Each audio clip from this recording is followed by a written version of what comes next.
Hi everyone, so I thought I'd do this video again quickly. Those of you who watched my last video, at the end of it, I was talking about drones and the evolution of drones. At the end of that video, my friend texts me, who's in Ukraine. He texts me basically about the Russians' nuclear exercise, how the Russians are now exercising the use of tactical nuclear weapons in response to the West saying that Western weapons can now be used to strike targets inside Ukraine.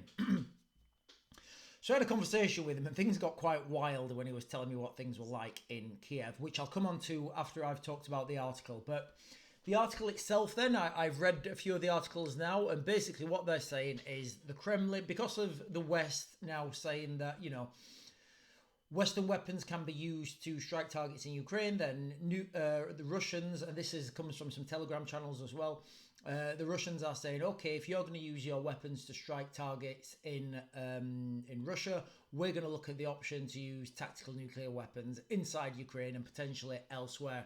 I don't know whether this is true. I don't know whether it's going to happen. I think the ratcheting up and the rhetoric, you know, also this comes off the back of the claims that Russians have been taking out French special forces.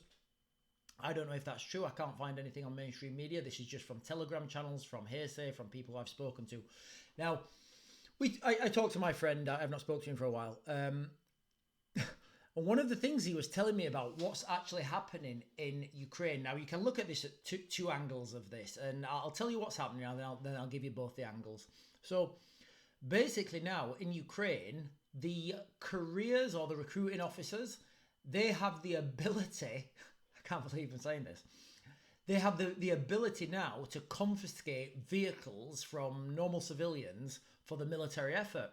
And what this goes back to is the Cold War days or the Soviet days, when if you had a if you had a 4x4 or a vehicle that had some military purpose, so, you know, big transport trucks, excavators, you know, anything that could be used for military purpose, you had to register it with the recruiting office. And then as we're looking at now, in times of conflict, then the military can come and confiscate them.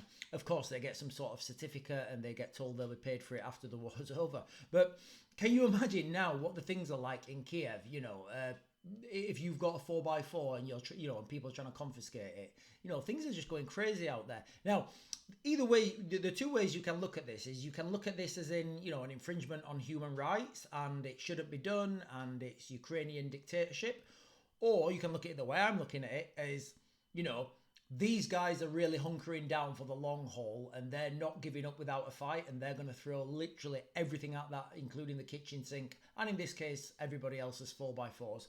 So guys, tell me what you think in the comments. This is only a short one, but I think I wanted to do an update because I got the text message at the end of my last video and it was a bit random and I was trying to read it off the screen while talking to you guys, and I know the microphone's not working. So in a nutshell, that's it, guys. Okay, so Russia started doing tactical nuclear weapons tests in response to NATO saying that NATO weapons can be used now to strike targets in Russia itself.